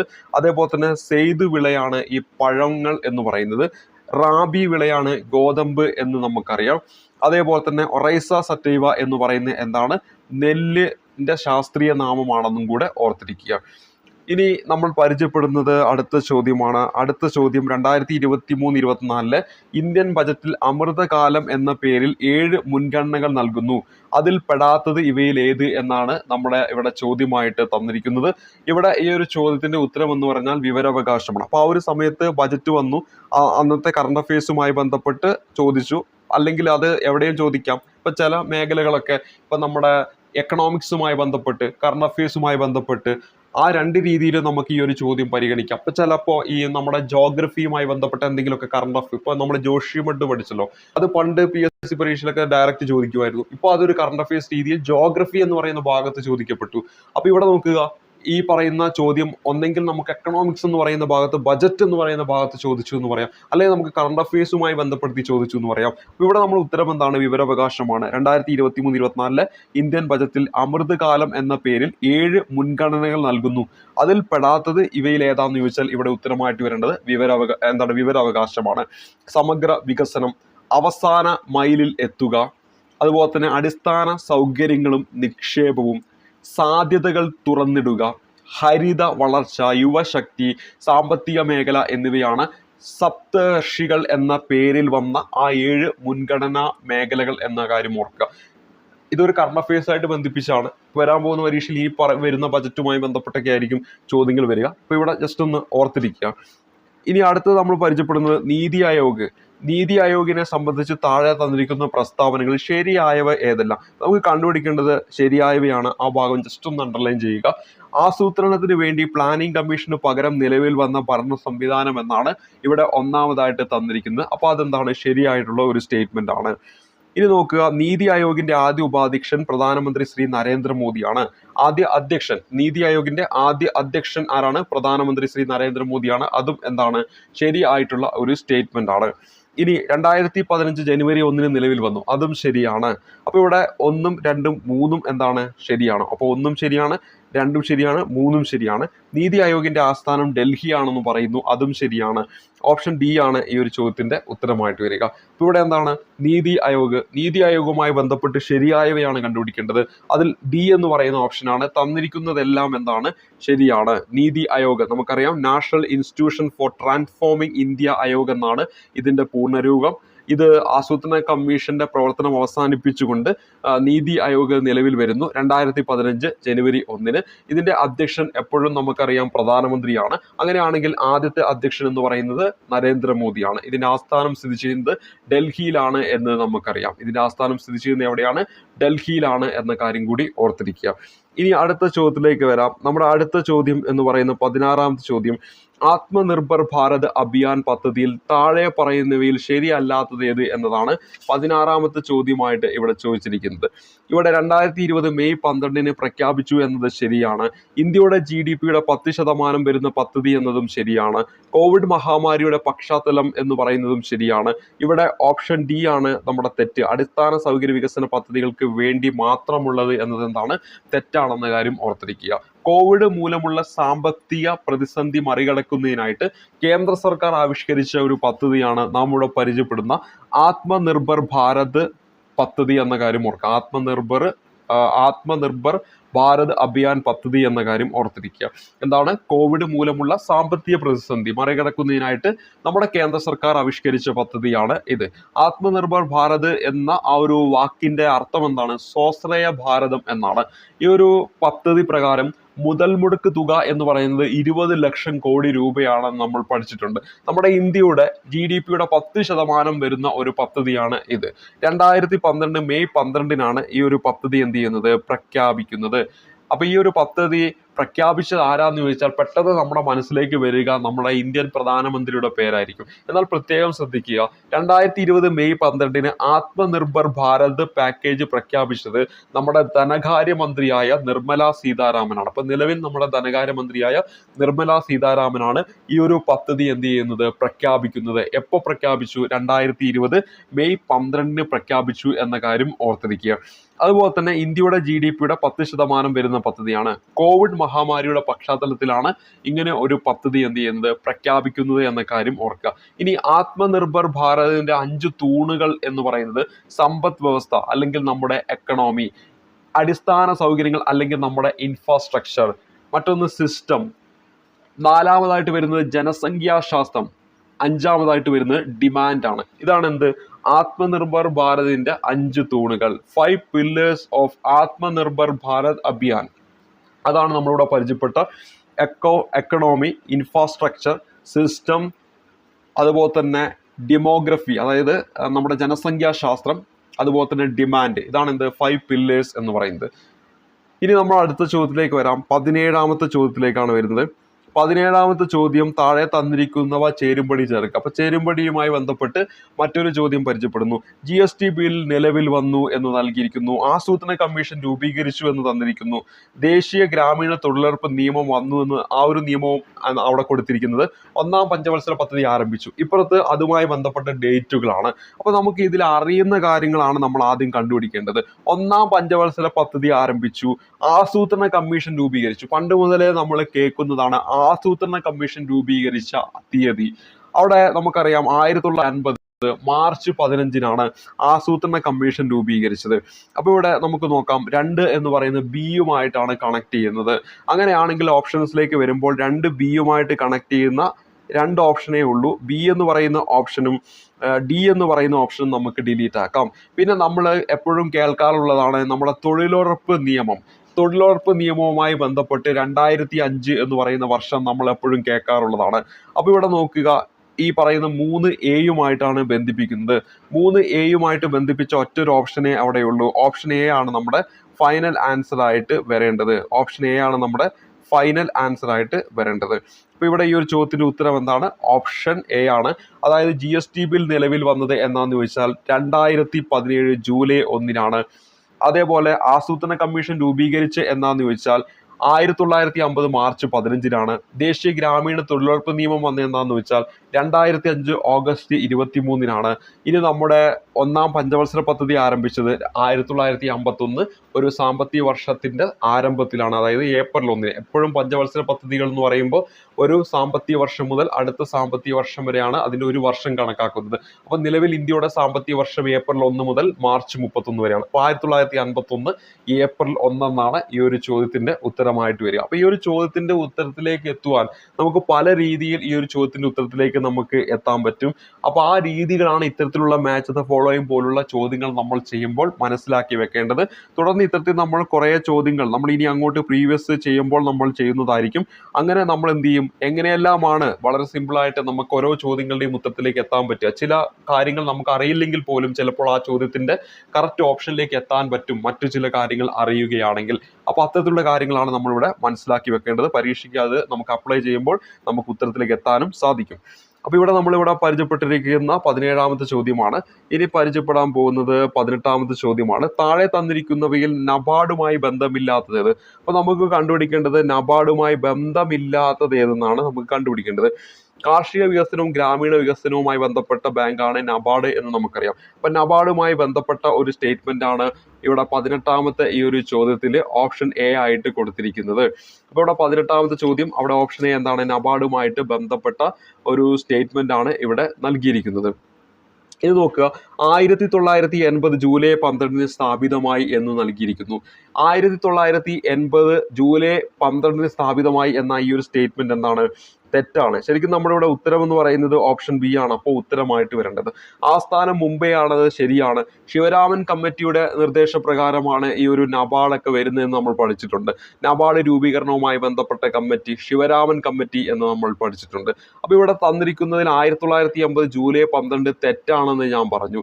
അപ്പൊ നബാർഡിന്റെ രൂപീകരണവുമായി ബന്ധപ്പെട്ട തീയതി ഏതാണ്? നബാർഡ് നിലവിൽ വരുന്നത് 1982 ജൂലൈ 12-ആണ്.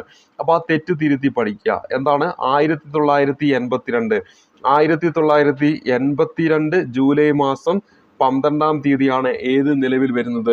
നബാർഡ് നിലവിൽ വരുന്നത് മുംബൈ ആസ്ഥാനമായിട്ട്. അങ്ങനെയാണെങ്കിൽ നബാർഡിന്റെ കേരളത്തിലെ ആസ്ഥാനം ചോദിച്ചാൽ തിരുവനന്തപുരമാണ്. ഇനി നബാർഡുമായി ബന്ധപ്പെട്ടൊക്കെ ചോദിക്കാവുന്നതാണ് 100 കോടി. 100 കോടിയാണ് ഈ പറഞ്ഞ നബാർഡിന്റെ സ്ഥാപിത മൂലധനം എന്ന് പറയുന്നത്. സ്ഥാപിത മൂലധനം എത്രയാണ്? 100 കോടിയാണെന്ന കാര്യം കൂടി ഓർത്തിരിക്കുക. ഇനി അടുത്ത ചോദ്യത്തിലേക്ക് വരാം. ഇന്ത്യയുടെ ഭരണഘടനാ നിർമ്മാണ സമിതി ഇന്ത്യൻ ഭരണഘടനയ്ക്ക് ബ്രിട്ടീഷ് ഭരണഘടനയിൽ നിന്നും കടമെടുത്ത സവിശേഷതകളിൽ പെടാത്തത് ഏത്, അല്ലെങ്കിൽ ഏവ എന്നാണ് ചോദ്യം. നീതിന്യായ പുനഃപരിശോധന, അവശിഷ്ട അധികാരം, നിയമവാഴ്ച എന്ന ആശയം, പാർലമെന്ററി സമ്പ്രദായം, ഇതാണ് ഇവിടെ തന്നിരിക്കുന്നത്. ഇവിടെ നമ്മുടെ ഉത്തരം എന്ന് പറയുന്നത് 1ഉം 2ഉമാണ്. അതായത് ഇവിടെ തന്നിരിക്കുന്നത് എന്താണ്? നമ്മുടെ ഇന്ത്യയുടെ ഭരണഘടന നിർമ്മാണ സമിതി ഇന്ത്യൻ ഭരണഘടനയ്ക്ക് ബ്രിട്ടീഷ് ഭരണഘടനയിൽ നിന്നും കടമെടുത്ത സവിശേഷതകൾ പെടാത്തത് ഏത് എന്നാണ് ചോദിച്ചിരിക്കുന്നത്. എന്താണ് പെടാത്തത് ഏത്? അപ്പൊ അതില് ഇവിടെ ഉത്തരം ഏതെല്ലാമാണ്? ഒന്ന്, നീതിന്യായ പുനഃപരിശോധന. നീതിന്യായ പുനഃപരിശോധന എന്ന ആശയം നമ്മൾ അമേരിക്കൻ ഭരണഘടനയിൽ നിന്നാണ് കടമെടുക്കുന്നത്. അവശിഷ്ട അധികാരം എന്നത് കാനഡയിൽ നിന്നാണ് നമ്മൾ കടമെടുക്കുന്നത്. അപ്പൊ ഇവിടെ ചോദിച്ചിരിക്കുന്നത് ബ്രിട്ടീഷ് ഭരണഘടനയിൽ നിന്ന് കടമെടുക്കാത്തത് എന്നാണ്. അപ്പൊ അവിടെ എന്താണ്? ഒന്നും രണ്ടുമാണ് ഉത്തരമായിട്ട് വരിക. ബ്രിട്ടാനിയ എന്ന ബിസ്ക്കറ്റിന്റെ പേരിലൂടെ ബ്രിട്ടാനിയ, നിയമവാഴ്ച ബ്രിട്ടനിൽ നിന്ന് നമ്മൾ പഠിക്കാറുണ്ട്. അതുപോലെ തന്നെ നമ്മുടെ പാർലമെന്ററി സമ്പ്രദായമൊക്കെ കടമെടുത്തിരിക്കുന്നത് എവിടെ നിന്നാണ്? ബ്രിട്ടനിൽ നിന്നാണെന്ന കാര്യം ഓർത്തിരിക്കുക. അപ്പൊ ഇവിടെ ഉത്തരം എന്താണ്? ഒന്നും രണ്ടുമാണ്. ഓപ്ഷൻ സി ആണ് ഈ ഒരു ചോദ്യത്തിന്റെ ഉത്തരമായിട്ട് വരേണ്ടത്. ഇനി നമ്മൾ അടുത്ത ചോദ്യത്തിലേക്ക് വരുന്നു. നമ്മുടെ അടുത്ത ചോദ്യം എന്ന് പറയുന്നത്, ഇപ്പൊ നമ്മൾ 19ാമത്തെ ചോദ്യമാണ് പരിചയപ്പെടുത്തിയത്. ഇനി പരിചയപ്പെടുന്ന 20ാമത്തെ ചോദ്യമാണ്. താഴെ തന്നിരിക്കുന്ന പ്രസ്താവനകളിൽ ഉത്തരവുകളുമായി റിട്സ് ബന്ധപ്പെട്ട ശരിയായ പ്രസ്താവനകൾ അല്ലെങ്കിൽ പ്രസ്താവനകൾ ഏവ എന്നാണ് നമ്മുടെ ചോദ്യം. നമ്മൾ ഇന്നലത്തെ പരീക്ഷയിൽ അതായത് ആ ചോദ്യ പേപ്പർ പരിചയപ്പെടുത്തുമ്പോൾ ഇതേപോലുള്ള ചോദ്യങ്ങൾ അവിടെ വീണ്ടും വീണ്ടും ചോദിക്കുന്നത് കണ്ടു. അപ്പൊ ഈ ഭാഗത്തിനൊക്കെ വളരെ പ്രാധാന്യമുണ്ട്. കോൺസ്റ്റിറ്റ്യൂഷൻ എന്ന് പറയുന്ന ഭാഗത്ത് എന്നാണ് നമ്മൾ ഈ ചോദ്യങ്ങളൊക്കെ പഠിക്കുമ്പോൾ മനസ്സിലാക്കേണ്ടത്. അപ്പോൾ താഴെ തന്നിരിക്കുന്ന പ്രസ്താവനകൾ റിട്സുമായി ബന്ധപ്പെട്ട ശരിയായ പ്രസ്താവന. അപ്പൊ നമുക്ക് കണ്ടുപിടിക്കേണ്ടത് എന്താണ്? ശരിയായ പ്രസ്താവനയാണ് നമുക്കിവിടെ കണ്ടുപിടിക്കേണ്ടത്. അപ്പൊ റിട്സുമായി ബന്ധപ്പെട്ട് ശരിയായ പ്രസ്താവനയാണ് നമുക്കിവിടെ എന്ത് ചെയ്യേണ്ടത്? കണ്ടുപിടിക്കേണ്ടത്. ഇന്ത്യയിലെ എല്ലാ കോടതികൾക്കും ഉത്തരവുകൾ പുറപ്പെടുവിക്കാൻ അധികാരമുണ്ട്. അത് തെറ്റല്ലേ? നമ്മൾ ഓൾറെഡി പറഞ്ഞു, ആർട്ടിക്കിൾ 32 പ്രകാരം സുപ്രീം കോടതിക്കും ആർട്ടിക്കിൾ 226 പ്രകാരം ഹൈക്കോടതിക്ക് മാത്രമേ എന്ത് പുറപ്പെടുവിക്കാനുള്ള അധികാരമുള്ളൂ? റിട്ടുകൾ പുറപ്പെടുവിക്കാനുള്ള അധികാരമുള്ളൂ എന്ന് നമ്മൾ പറഞ്ഞു. അപ്പൊ ഇവിടെ ഒന്ന് എന്ന് പറയുന്നത് തെറ്റാണ്. ഒന്ന് എന്ന് പറയുന്നത് തെറ്റായതുകൊണ്ട് ഓപ്ഷൻ സി എന്ത് ചെയ്യില്ല? ഉത്തരത്തിൽ വരില്ല. മാൻഡമസ് എന്ന വാക്കിന്റെ അർത്ഥം എന്ത് അധികാരത്തിൽ എന്നാണ് പറയുന്നത്. എന്ത് അധികാരത്തിൽ എന്നാണ് പറയുന്നത്. അപ്പൊ മാൻഡമസ് എന്ന വാക്കിന്റെ അർത്ഥം എന്ത് അധികാരത്തിൽ എന്നാണ് പറയുന്നത്. അതെന്താണ്? തെറ്റാണ്. നാം കൽപ്പിക്കുന്നു എന്നല്ലേ നമ്മൾ ഇന്നലെ പരിചയപ്പെട്ടത്. അപ്പൊ അതെന്താണ്? തെറ്റായിട്ടാണ് അവിടെ നൽകിയിരിക്കുന്നത്. മാൻഡമസ് എന്ന് പറഞ്ഞ ആ ഒരു ഇതെന്താണ്? തെറ്റാണ്. ഹൈക്കോടതിക്ക് ഉത്തരവുകൾ പുറപ്പെടുവിക്കാൻ അധികാരം നൽകുന്ന വകുപ്പ് 256 നമ്മൾ ഓൾറെഡി ഇപ്പൊ പറഞ്ഞു കഴിഞ്ഞു. അതും തെറ്റാണ്. ഇന്ത്യൻ ഭരണഘടന 5 തരം ഉത്തരവുകളെ കുറിച്ച് അല്ലെങ്കിൽ റിട്ടുകളെ കുറിച്ച് പ്രതിപാദിക്കുന്നു. അത് ശരിയാണ്. ഇവിടെ ആകെ ശരി ഓപ്ഷൻ ബി, 4 മാത്രമാണ്. ഈ ഒരു ചോദ്യത്തിന്റെ ഉത്തരം എന്ന് പറയുന്നത് ഓപ്ഷൻ ബി ആണ് ഉത്തരമായിട്ട് വരിക. ഇനി അടുത്ത നോക്കുക, 21ാമത്തെ ചോദ്യം. മാർഗനിർദ്ദേശ തത്വങ്ങളുടെ ലക്ഷ്യത്തിൽ പെടാത്ത ആശയം അല്ലെങ്കിൽ ആശയങ്ങൾ ഏവ? നോക്കുക, ഇന്നലെ നടന്ന പരീക്ഷയിൽ, അതായത് നമ്മൾ ഇന്നലെ പരിചയപ്പെട്ട പരീക്ഷയിൽ നമ്മുടെ പ്രിസൺ ഓഫീസറുടെ ചോദ്യ പേപ്പർ ആയിരുന്നു 50 GK ചോദ്യങ്ങൾ പരിചയപ്പെട്ടത്. അവിടെ ചോദിച്ച അതേ ചോദ്യത്തിന്റെ മറ്റൊരു വെർഷനാണ്. ഇതേ ചോദ്യം ചോദിച്ചു, പക്ഷെ ഇവിടെ തന്നിരിക്കുന്ന ഓപ്ഷനിലുള്ള കാര്യങ്ങൾ എന്തായിരുന്നു? ഡിഫറെന്റ് ആണ്. അപ്പൊ ഇവിടെ നോക്കുക, അന്തർദേശീയ സമാധാനം പരിപോഷിപ്പിക്കുക. ഇവിടെ ഒന്നാമത് കൊടുത്തിരിക്കുന്നു അന്തർദേശീയ സമാധാനം പരിപോഷിക്കുക. അപ്പൊ നമുക്ക് ഇവിടെ പറഞ്ഞിരിക്കുന്നതാണ് പെടാത്ത എന്താണ്? ആശയം അല്ലെങ്കിൽ ആശയങ്ങൾ ഏവ എന്നാണ്. അപ്പൊ ഇവിടെ നമുക്ക് അന്തർദേശീയ സമാധാനം പരിപോഷിപ്പിക്കുക എന്ന് എവിടെ പറയുന്നുണ്ട്? ഈ പറയുന്ന മാർഗനിർദ്ദേശക തത്വങ്ങളിൽ കൃത്യമായിട്ട് പറയുന്നുണ്ട്. അപ്പൊ ഇവിടെ ഈ പറഞ്ഞിരിക്കുന്ന അന്തർദേശീയ സമാധാനം പരിപോഷിക്കുക എന്ന് പറയുന്നത് കൃത്യമായിട്ട് നമ്മുടെ മാർഗനിർദ്ദേശക തത്വങ്ങളിൽ പറയുന്നുണ്ട്. അപ്പൊ അത് നമ്മുടെ ഉത്തരത്തിൽ വരാൻ പാടുമോ? ഉത്തരത്തിൽ വരാൻ പാടില്ല. പെടാത്ത എന്നാണ് ചോദിച്ചത്. അങ്ങനെയാണെങ്കിൽ ഈ പറഞ്ഞിരിക്കുന്ന ഒന്ന് എന്ന് പറയുന്നത് നമ്മൾ ഉത്തരത്തിൽ വരാൻ പാടില്ല. ഡി എന്ന് പറയുന്ന ഓപ്ഷൻ നമുക്ക് ഡിലീറ്റ് ആക്കാം. ഇനി മതസ്വാതന്ത്ര്യം വർദ്ധിപ്പിക്കുക. മതസ്വാതന്ത്ര്യത്തെ കുറിച്ച് എവിടെ പറയുന്നില്ല? ഈ പറയുന്ന മാർഗനിർദ്ദേശക തത്വങ്ങളിൽ പറയുന്നില്ല. ഭാഗം 4 എന്ത് ചെയ്യുന്നില്ല? പറയുന്നില്ല എന്ന കാര്യം ഓർത്തിരിക്കുക. അപ്പൊ ഇവിടെ 2 എന്ന് പറയുന്ന നമ്മൾ ഉത്തരത്തിൽ വരണം. അപ്പൊ 2 വരുന്ന ഉത്തരം എന്ന് പറയുന്നത് എയും ഉണ്ട് ബിയും ഉണ്ട്. അപ്പോൾ ഇവിടെ സീനെയും അതുപോലെ തന്നെ ഡീനെയും നമുക്ക് ഡിലീറ്റ് ആക്കാം. ഓൾറെഡി നമ്മൾ ഡിലീറ്റ് ആക്കി ഡീനെ. ഇനി നോക്കുക, വിഭവങ്ങളുടെ തുല്യ വിതരണം എന്ന് പറയുന്നുണ്ട്. അപ്പൊ ഇവിടെ മൂന്നാമതായിട്ട് പറയുന്നു വിഭവങ്ങളുടെ തുല്യ വിതരണം.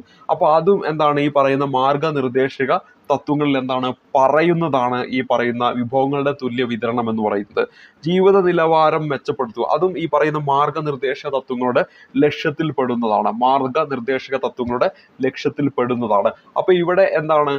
എ എന്ന് പറയുന്ന ഓപ്ഷനാണ് ശരി. ആകെ 2 മാത്രമാണ് മാർഗനിർദ്ദേശ തത്വങ്ങളുടെ ലക്ഷ്യത്തിൽ പെടാത്തതായിട്ടുള്ളത് ഇവിടെ തന്നിരിക്കുന്ന ഓപ്ഷനുകളിൽ.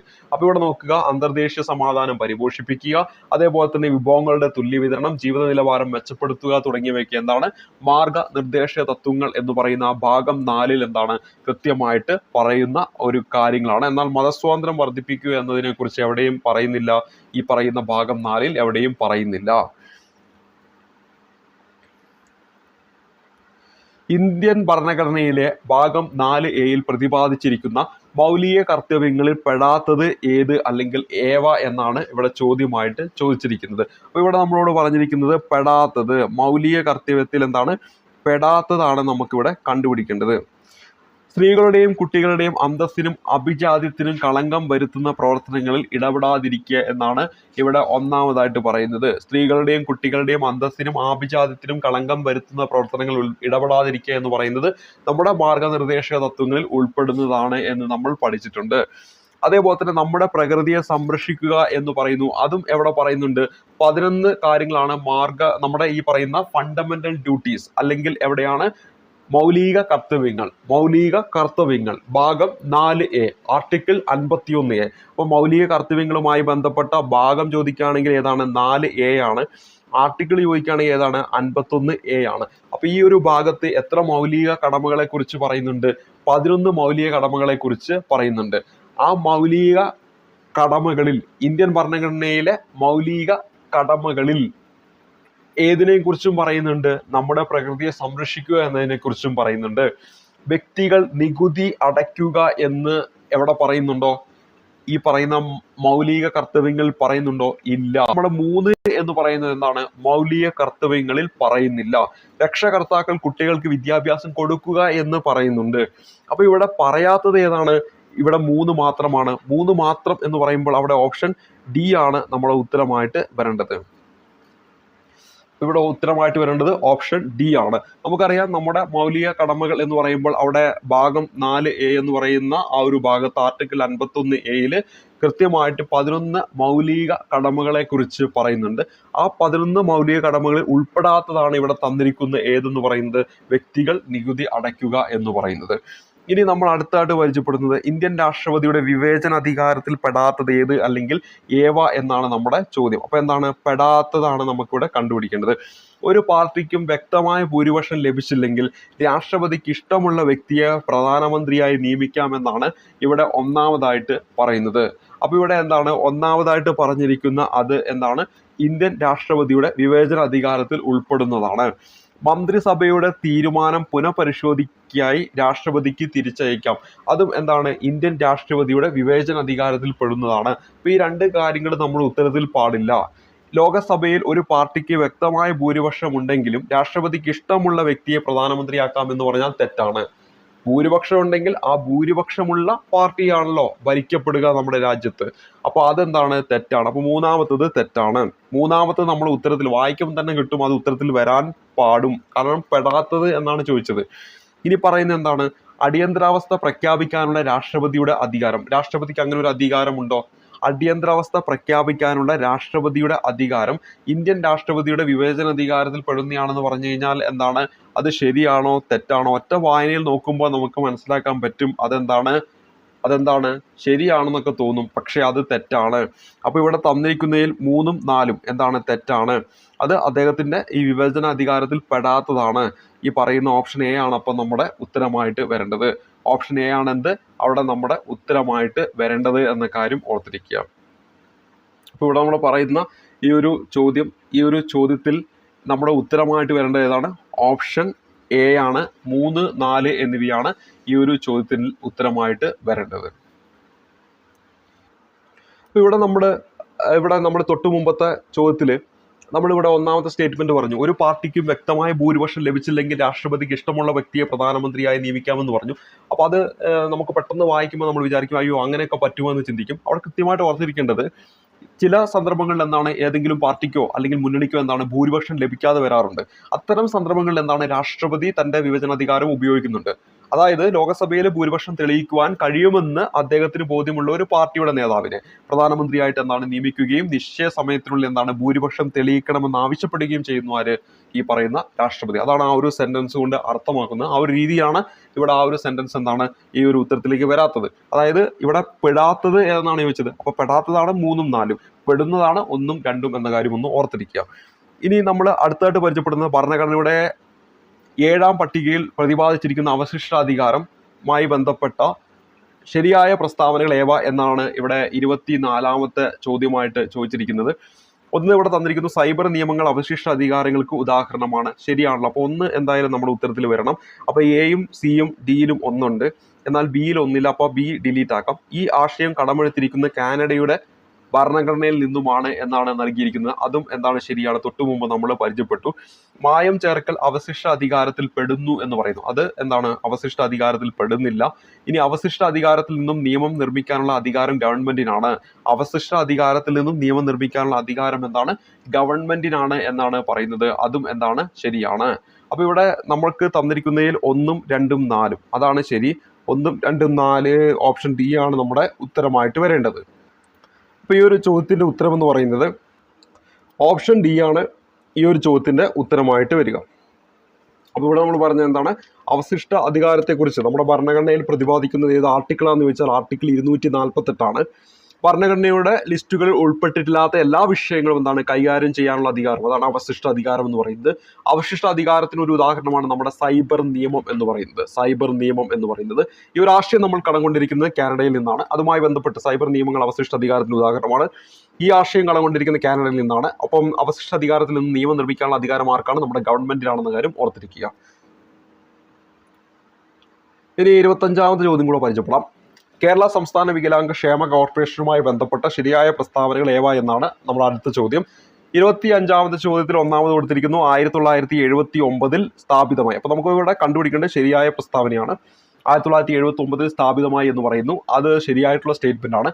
കേരള ഗവൺമെന്റിന്റെ കീഴിൽ പ്രവർത്തിക്കുന്ന പൊതുമേഖലാ സ്ഥാപനമാണെന്ന് പറഞ്ഞിരിക്കുന്നു. അതും എന്താണ് ശരിയായിട്ടുള്ള സ്റ്റേറ്റ്മെന്റ് ആണ്. ആസ്ഥാനം എവിടെയാണ്? പൂജപ്പുരയാണ്, തിരുവനന്തപുരത്ത്. അതും ശരിയാണ്. ശ്രീമതി ജയ ഡാലി MV ചെയർപേഴ്സൺ എന്നാണ് പറയുന്നത്. അപ്പോൾ അവിടെ ആ ഒരു നിയമനവുമായി ബന്ധപ്പെട്ട് ആ ഒരു സമയപ്രകാരം എന്താണ് അത് ശരിയായിട്ടുള്ള ഒരു സ്റ്റേറ്റ്മെന്റ് ആണ്. അവിടെ എന്താണ് ശരിയായിട്ടുള്ള സ്റ്റേറ്റ്മെന്റ് ആണ്. അപ്പോൾ ഇവിടെ ഉത്തരമായിട്ട് വരുന്ന ജയ ഡാലി MV എന്ന് പറയുന്ന വ്യക്തി അതിന്റെ ചെയർപേഴ്സൺ ആണ്. അപ്പോൾ നമ്മൾ ഈ പരീക്ഷ എഴുതാൻ പോകുമ്പോൾ LDC പോലുള്ള പരീക്ഷ എഴുതാൻ പോകുമ്പോൾ അതിന് മുമ്പൊക്കെ ആയിട്ട് ഇത്തരത്തിലുള്ള നിയമനങ്ങളൊക്കെ ഒന്ന് ജസ്റ്റ് ഒന്ന് നോട്ട് ചെയ്ത് വെക്കുക. എന്നിട്ട് ആ സമയത്ത് മാറ്റങ്ങൾ വന്നിട്ടുണ്ടെങ്കിൽ അത് പഠിച്ചിട്ട് വേണം ചെയ്യാനായിട്ട് പോകാനായിട്ട് വേണ്ടത്. അപ്പോൾ ഈ ഒരു ചോദ്യത്തിൽ ഇവിടെ ഉത്തരമായിട്ട് വരുന്ന ഈ ഒരു ചോദ്യപേപ്പർ പ്രകാരം എന്താണ് ഓപ്ഷൻ സി ആണ് ഉത്തരമായിട്ട് വരുന്നത്. 1, 2, 3, 4 എന്താണ് ശരിയായിട്ടുള്ള സ്റ്റേറ്റ്മെന്റ് ആണ്. അപ്പോൾ ഇവിടെ ഓർത്തിരിക്കുന്നത് കേരള സംസ്ഥാന വികലാംഗ ക്ഷേമ കോർപ്പറേഷൻ ലിമിറ്റഡ് 1979 രൂപീകരിച്ചത്. കേരള സർക്കാരിന് കീഴിൽ പ്രവർത്തിക്കുന്ന ഒരു പൊതുമേഖലാ സ്ഥാപനമാണ്. നമ്മുടെ തിരുവനന്തപുരം ജില്ലയിലെ പൂജപ്പുരയാണ് ഇതിന്റെ ആസ്ഥാനമായിട്ട് വരുന്നത്. അതേപോലെ തന്നെ കോർപ്പറേഷന് റീജിയണൽ ഓഫീസ് സ്ഥിതി ചെയ്യുന്ന എവിടെയാണെന്ന് വെച്ചാൽ നമ്മുടെ കോഴിക്കോടും കൊച്ചിയായിട്ട് ഇതിന്റെ റീജിയണൽ ഓഫീസ് സ്ഥിതി ചെയ്യുന്നുണ്ടെന്ന കാര്യം കൂടി ഓർത്തിരിക്കുക. അപ്പോൾ ഇത്രയും കാര്യങ്ങളാണ് ഇന്നത്തെ ഈ ഒരു ക്ലാസ് നമ്മൾ പരിചയപ്പെടുന്നത്. 25 പ്രധാനപ്പെട്ട പ്രീവിയസ് ക്വസ്റ്റ്യൻസ് പരിചയപ്പെട്ടു. അതിന്റെ ഫൈനൽ ആൻസർക്ക് പ്രകാരമുള്ള ഉത്തരങ്ങളും പരിചയപ്പെട്ടു. തുടർന്നുള്ള ക്ലാസ്സിൽ ഇതിന്റെ ബാക്കി GK ചോദ്യങ്ങൾ മൊത്തത്തിൽ നമുക്ക് പരിചയപ്പെടാം. അപ്പോൾ ഇന്നത്തെ ക്ലാസ് ഇവിടെ വെച്ച് അവസാനിക്കുന്നു. അടുത്ത ക്ലാസ് കാണുന്നതായിരിക്കും. നന്ദി, നമസ്കാരം.